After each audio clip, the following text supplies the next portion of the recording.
It started on an afternoon that wasn't too hot or too cold. The kind of weather that makes old bones ache just a little less. Mr. Sam stood at the edge of the dusty plot behind their small house. It was just a forgotten strip of land, really.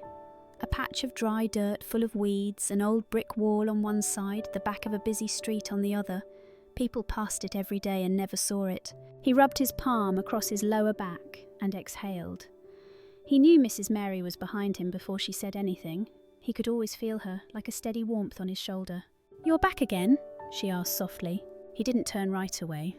He was looking at the weeds, at the patches of cracked dirt, at the corner where someone had dumped an old tyre. "Looks terrible, doesn't it?" he murmured. She stepped up beside him, her hands tucked into the sleeves of her faded sweater. Her hair was pulled back in that neat little bun she always did when she was about to get her hands dirty. "It's just soil, Sam," she said, nudging him with her elbow. "Soil doesn't stay ugly forever, it just waits." He snorted, not unkindly. "Waits for what, another tyre to get dumped here?" She didn't answer. She walked ahead, bent down, tugged a weed free with one gentle pull, held it up for him to see, root and all, a sad little thing.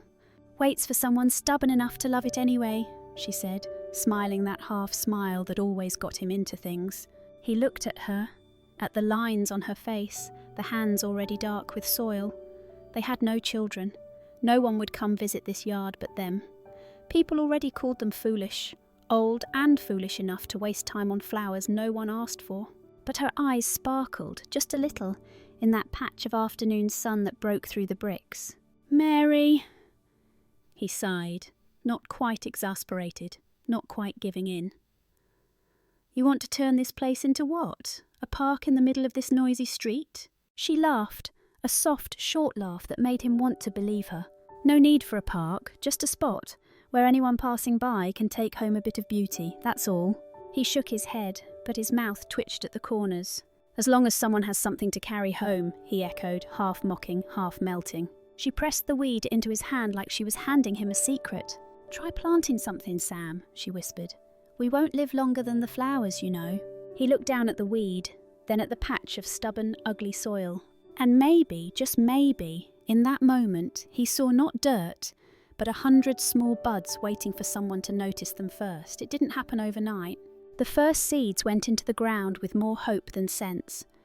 They spent mornings hunched over tiny sprouts, afternoons picking out stubborn weeds that grew back twice as fast. Some days, Mr. Sam's back hurt so badly he'd have to sit down on an old wooden crate, watching Mrs. Mary crouch low, dirt smudged on her cheek. He'd say, half grumbling, "We're old, Mary. Nobody notices old people. Who's going to care about a few flowers?" She'd look up, wipe sweat from her brow with the back of her hand, and answer like it was obvious. "No one has to look, Sam, but everyone walking by needs a bit of colour to remember, that's all." By the time the first flowers came up, shy yellow buds, tiny pink petals, the neighbourhood started to notice. Not everyone approved. One morning, a teenage boy on a rusty bicycle slowed down, stared at the little patch of colour blooming out of nowhere. He braked so hard he almost fell. He hopped off, shuffled around, and after glancing over his shoulder, he bent low and snapped off a bright yellow flower. It looked awkward in his rough hand, petals trembling. Mr. Sam saw the whole thing from his porch. He wanted to yell. He almost did, his chest puffed up, words on the tip of his tongue. "Hey, what are you doing there? Stealing?" But before he could, he saw the boy stuff the flower into his backpack like a secret, then pedal away so fast his sandals flapped off his feet. He grumbled all evening.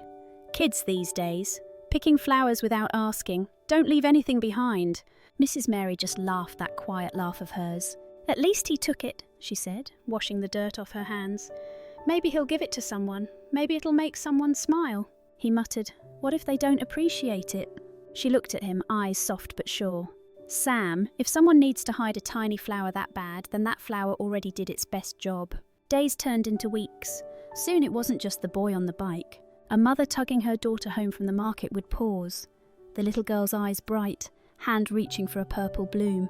A man with tired shoulders would pass by, glance once, then keep walking, only to circle back, bend down, and slip a daisy into his jacket pocket. Not everyone said thank you. Some people didn't even meet their eyes. But every missing flower left behind a small space, and the old couple filled it again day after day. Mr. Sam shook his head one evening, counting the empty stems. "Mary, look at this. If we keep this up, one day there'll be nothing left." She slid her arm around his, leaned her head against his shoulder. "If there's nothing left to pick, it means people found something worth carrying home. That's all I care about." They stood there a long while, two old people under the soft streetlight, watching the flowers bow their heads in the night breeze. And maybe, just maybe, even they didn't realise yet that this tiny garden, free for the taking, was already planting something much bigger in the hearts of people who walked by. Some days, the garden looked like a patchwork quilt, colourful spots here and there, small gaps where flowers used to be. Mr. Sam pretended he didn't notice. He'd stand with his hands on his hips, squinting at the half-empty rows of stems like they'd offended him personally. "Lost 2 more daisies this morning," he muttered. Mrs. Mary was kneeling in the soil, fingertips brushing aside dry leaves. She just hummed in reply, the same calm note she always made when he fussed too much. That afternoon, while he napped, she stayed by the flowers. She liked to listen. The sound of a city rolling by on the other side of the wall, motorbikes rumbling, kids shouting down the alley. Sometimes people slowed down when they passed, most didn't. But today she felt a tug at her sleeve, light, like a leaf caught on her shirt. When she turned, there was a girl no older than 9, hair pulled back in a fraying ponytail, eyes darting left and right. "Mrs. Mary." The little voice was almost a whisper. I'm sorry." The old woman wiped her palms on her pants, sat back on her heels. She tilted her head. "Sorry for what, dear?" The girl's hands were hidden behind her back, fidgeting, fingers twisting the hem of her shirt. I always pick flowers from here," the girl blurted out. Her cheeks turned red. "My mum told me not to, but they're so pretty." Mrs. Mary's mouth curled up, not in scolding, but something softer. She reached out, not to grab the girl, but to tuck a stray hair behind her ear. "They're really that pretty, huh?" The girl nodded so fast her ponytail bounced. "You know," Mrs. Mary said, voice like warm tea, "these flowers grow so someone can take them home." The little girl blinked. "Really? Aren't you scared they'll be gone?" She laughed, a sound so small but big enough to fill that tiny garden. "If everyone likes them, then we'll just have to plant more. Besides, flowers love to travel farther than this little yard." She picked a stem, a fresh, gentle bloom, petals still trembling from the breeze.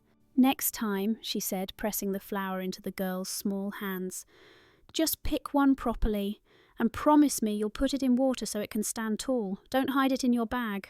Poor thing." The girl nodded, eyes wide. She cradled the flower like a secret. Then, on a burst of courage, she leaned forward and wrapped her arms around Mrs. Mary's neck. A hug so quick it felt like a breeze passing through. Long after the girl ran off, Mrs. Mary stayed kneeling there, dirt under her nails, eyes a little damp. When Mr. Sam woke up, grumbling about his nap, he asked why she was still outside. She just smiled at him over her shoulder. "One more person took home a little bit of beauty, Sam. That means our garden's never wasted." And in that moment, the small garden seemed to hold more than flowers. It held the quiet proof that sometimes even stolen blooms can grow something kind inside a heart, still learning what it means to bloom. It wasn't always pretty. Some mornings, Mr. Sam woke up to find flower stems snapped clean, petals scattered across the dirt like tiny bruises. A stray dog maybe, or a rough hand in the dark, no one knew for sure. He'd stand there, one hand pressed into the small of his back, the other clutching a broom. "See that, Mary?" he'd mutter, voice low so only the flowers could hear. "People say they love flowers, but look how they break them." Mrs. Mary would come out with her old kettle, steaming in the early sun. She'd stand beside him, pouring warm water slow and steady onto the roots that were left. "Some flowers break, Sam. We'll plant more tomorrow," she'd say, like she was talking to the soil instead of him. He didn't answer right away. He stooped down, picked up a fallen petal stuck to the toe of his sandal. "If they loved them so much, they wouldn't leave them torn like this," he grumbled. His voice cracked in the middle, a tiny note of tiredness that sounded older than all his years. That afternoon, a neighbour leaned over the fence, an uncle with a belly that poked through his shirt buttons, always quick to offer his opinion. "Sam, Mary, you're old now, why bother?" he called out, half chuckle, half pity. "You should save your strength, all this planting, and people just break them anyway." Mr. Sam stiffened. Mrs. Mary just smiled. the same calm smile that made people puzzled and a little shy. "Well, if people want to pick them, let them," she said, wiping her hands on her apron. "If there's something beautiful for them to take home, maybe their hearts won't feel so dry." The neighbour shook his head, clicking his tongue. "Such a waste. All your time and effort, for flowers that won't even stay." Mr. Sam's eyes softened as he looked over their patch of green. Even with the gaps and broken stems, it still fluttered alive under the sun. He turned to the neighbour, voice lower but clear. "It'd be a waste if we planted all this and no one wanted to take anything home." He walked back to where Mrs. Mary stood, patted her shoulder, a rough, gentle pat that spoke more than any word could. That evening, just before sunset, they sat side by side on an old wooden bench facing the garden. Traffic rumbled by. A boy on a bicycle slowed down, eyes flicking to the patch of colours. A woman with tired eyes paused, tugging her shopping bag closer as she stooped to pick a loose daisy lying on the ground. They didn't say thank you, they didn't have to. Mr. Sam leaned his head back, watching the sky glow pink behind the crumbling wall. "You were right," he said, voice like a sigh. "As long as someone has something to carry home, hearts will feel lighter." Beside him, Mrs. Mary just smiled, folding her hand into his, the soil still fresh under her nails. And so the flowers stayed, a little bruised, a little broken, but always enough to remind a passing heart that there was still beauty left to carry home. Mrs. Mary started to grow tired more often. The mornings of digging and planting side by side faded into afternoons, where she lay resting on their old bamboo bed, the garden still blooming just beyond the window. Mr. Sam went out there alone now, one hand gripping the old spade for balance, his back bent like an old branch, but his eyes still soft when he looked at each flower. Inside, she lay propped up by a stack of faded pillows. The small window stayed open, letting the late breeze carry in the sweet, damp scent of fresh blossoms. Sometimes he sat beside her, hands trembling as he flipped through old photos, edges curled, colours faded like pressed petals. He spoke low like he was telling a secret to the quiet walls. "Remember when we first planted those tiny yellow daisies?" She gave a slow nod, lips curling into a tired smile. "You said it was a waste of time," she teased, her voice thin but warm. He let out a soft huff, half laugh, half sigh. "I did say that, but now no one dares call it a waste, huh?" She squeezed his hand, all bones and warmth.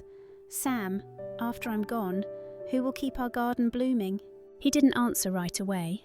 He looked out the window instead, out to the flowers bobbing their heads in the breeze, out to the street where life rolled by, too busy to notice. He finally said, quiet but steady, "Someone will. We planted enough love here. Someone will see it and they'll plant more." That evening a soft drizzle fell, just enough to make the soil smell new again. Mr. Sam pulled on his old sandals and shuffled out to the garden. His fingers, stiff with age, snipped a single stem, a fresh bright flower still wearing tiny droplets of rain. He brushed it off gently, careful not to bruise the petals. Inside, he set the bloom in a chipped glass, placed it on the table beside her bed. "For you," he said, voice catching just a little. "Our garden's flower, yours before anyone else's." Mrs. Mary opened her eyes, the light in them soft but clear. She looked at the flower like an old friend, and even through her tired breath, her smile was the same one that first made him believe a patch of weeds could turn into a garden. "When I'm not here," she whispered, half laughing, half drifting, "don't you feel bad? Let anyone pick what they need." He bowed his head, eyes brimming. "We couldn't keep each other forever," he said, thumb brushing the back of her hand. "But we can keep the garden, and the garden will keep you." That night, he sat by her side until his own eyes gave in to sleep. In that small, quiet room, he dreamed of the garden, brighter than ever, blossoms spilling through the old brick wall, not one petal trampled or stolen, just hands reaching out to carry the flowers home. And somewhere, in that dream, her voice lingered like the smell of fresh earth after rain. As long as someone has something beautiful to take home, their heart will be lighter. Mr. Sam stayed. After she was gone, the house felt bigger than it should have been, all echoes and quiet corners that no one asked for.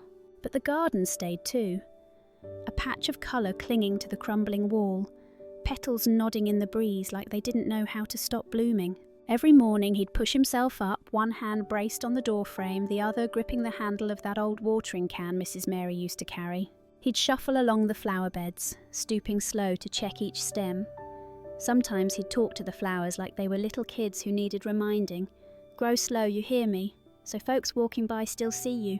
One evening, he found a fresh stem trampled near the gate. He crouched down, knees cracking, and touched the broken flower gently. A sigh escaped him. He looked around at the empty street. No footprints, no one to scold, no one to blame. "Mary, you see that?" he murmured to the sky. "Without you, they're rougher with these blooms." But when he straightened up, he heard a soft knock at the gate. A boy stood there, maybe 10 years old, hair stuck to his forehead with sweat, eyes wide but kind. In his small hand was a tiny bag, inside a sweet bun still warm. "My mother said, for you," the boy said, voice almost smaller than the bun itself. "She said, thank you for the flowers." Mr. Sam blinked, the garden blurring behind his lashes. He took the bun with both hands like it was something breakable. "Tell your mother, her giving me this bun makes my heart feel light." The boy didn't really understand, but he smiled anyway before running back down the alley. Later that week, the girl who used to steal flowers came back, now holding her baby brother on her hip. She left a small paper bag of fruit by the gate, didn't say a word, just shyly bowed her head and ran off. Little by little people came. Not all at once, not every day, but enough. An old neighbour brought an extra bowl of rice when she cooked. A young man who used to pluck daisies for his sick father now stood awkwardly with a plastic bag of tea leaves. "For you, Mr. Sam, so you don't get cold out here." He didn't say much, he never needed to. He'd just nod, pat their hands with his weathered palm, and turn back to his flowers. Watering roots that now seemed to carry not just his care, but the care of all those small, quiet souls who once took something home. When he sat down under the crooked old tree at the edge of the yard, he'd close his eyes, breathing in the familiar scent of damp soil, the hum of motorbikes rolling by. And in those soft minutes, he liked to think maybe Mrs. Mary was sitting next to him still, humming under her breath, telling him, "See, Sam, as long as someone has something to carry home, our garden's never alone." The garden outlived him for a while. When Mr. Sam passed, people said it was gentle, the way he went. One morning, the watering can still sitting by the door, a single flower tucked behind his photograph at the funeral. The house stood quiet after that. No footsteps on the gravel path. No old man bent over the marigolds, muttering under his breath at weeds that never gave up. But the flowers kept blooming, stubborn like him. For a few weeks, neighbours stopped by out of habit. A woman dropped off leftover soup on the gate, only to remember there was no one left to bring it inside. A little boy wandered through the gap in the fence, tiny fingers brushing petals as if expecting someone to scold him, but no voice called out. It didn't take long before the vines crept up the brick wall unchecked. Weeds returned like old debts. A few flowers snapped under careless feet. Some kids, not knowing any better, pulled up entire roots and ran off laughing. One afternoon, a faded white notice went up on the post by the gate. The paper fluttered in the wind, edges curling, words big and final. "This plot is to be cleared for new parking space. Residents must comply."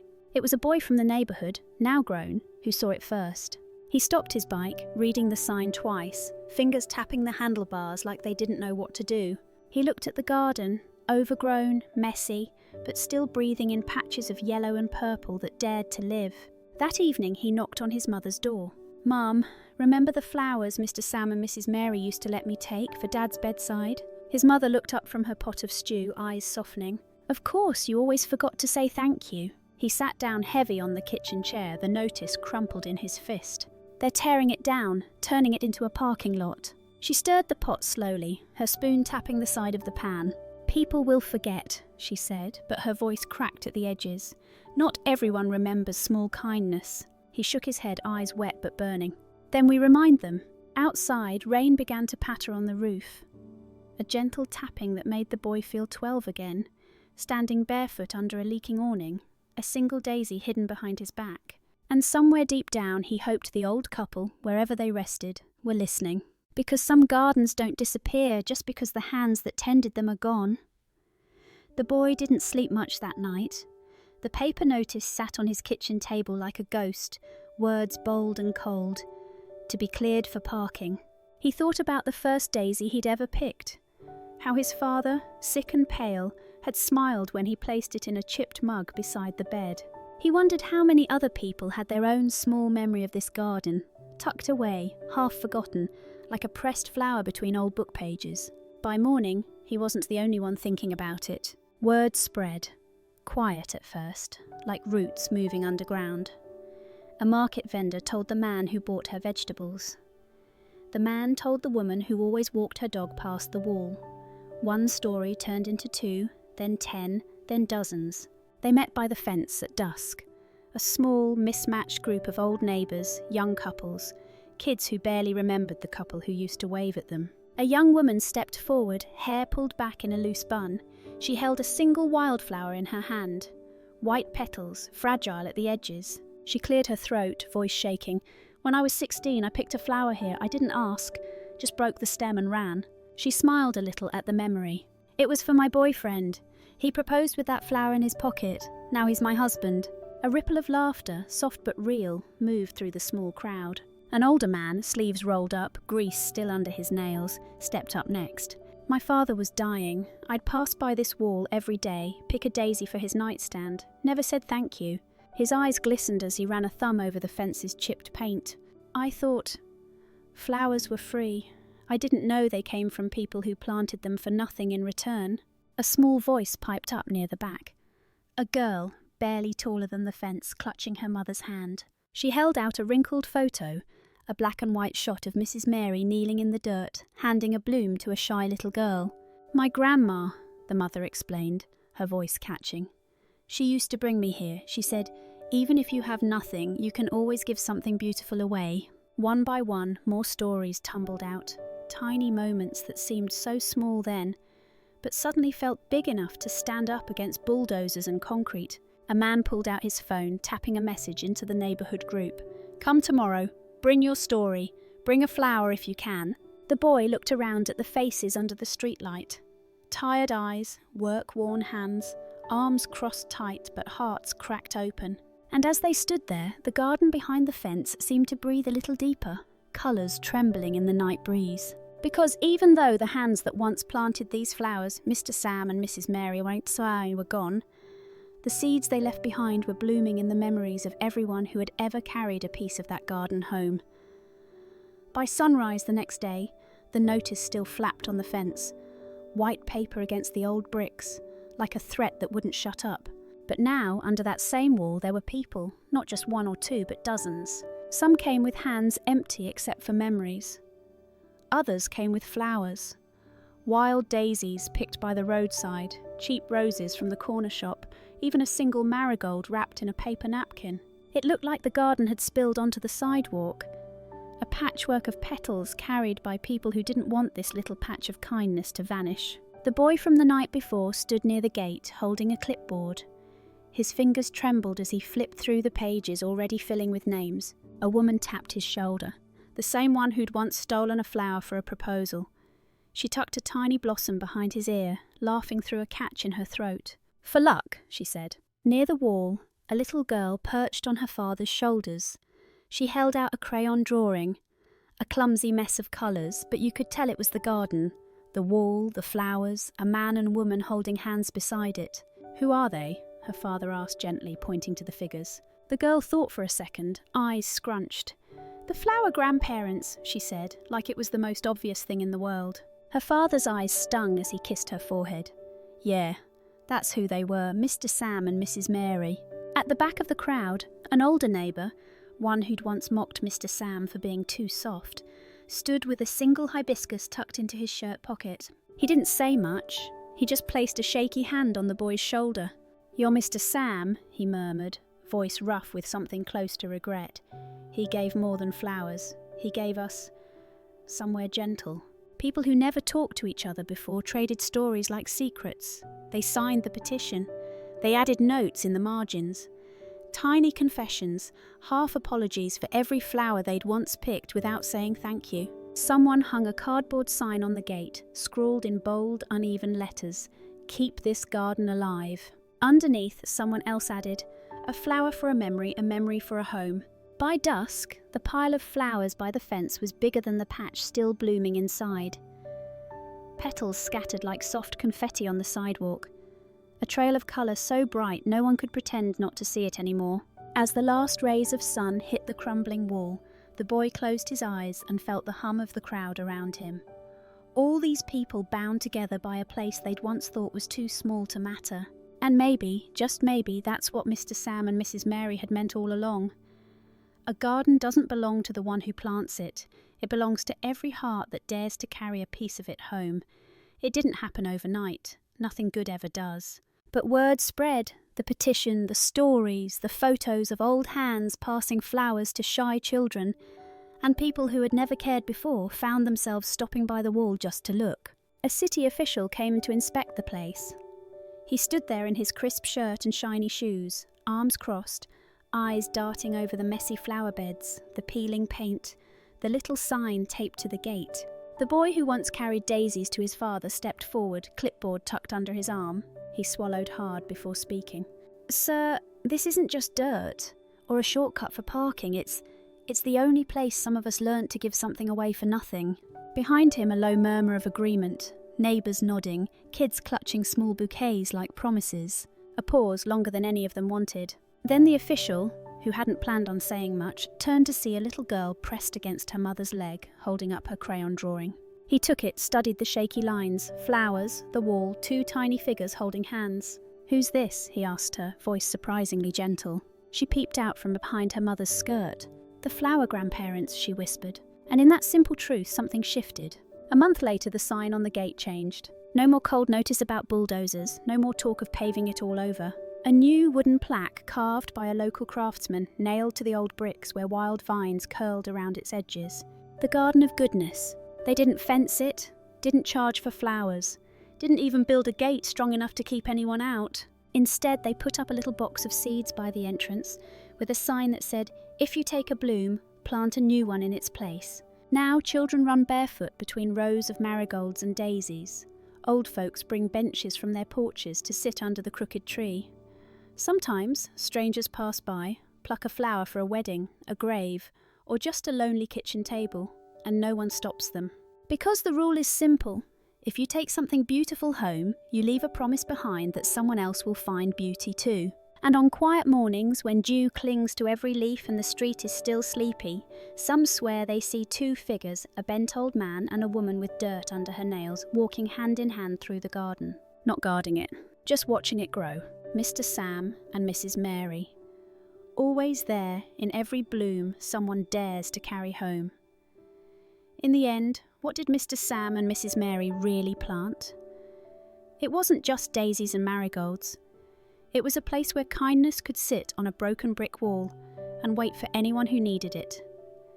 A garden where people learned, often too late, that taking a flower meant carrying a bit of someone's love home and maybe planting it somewhere new. Sometimes the small things we do, the ones that feel unnoticed, unprotected, unguarded, last longer than we do.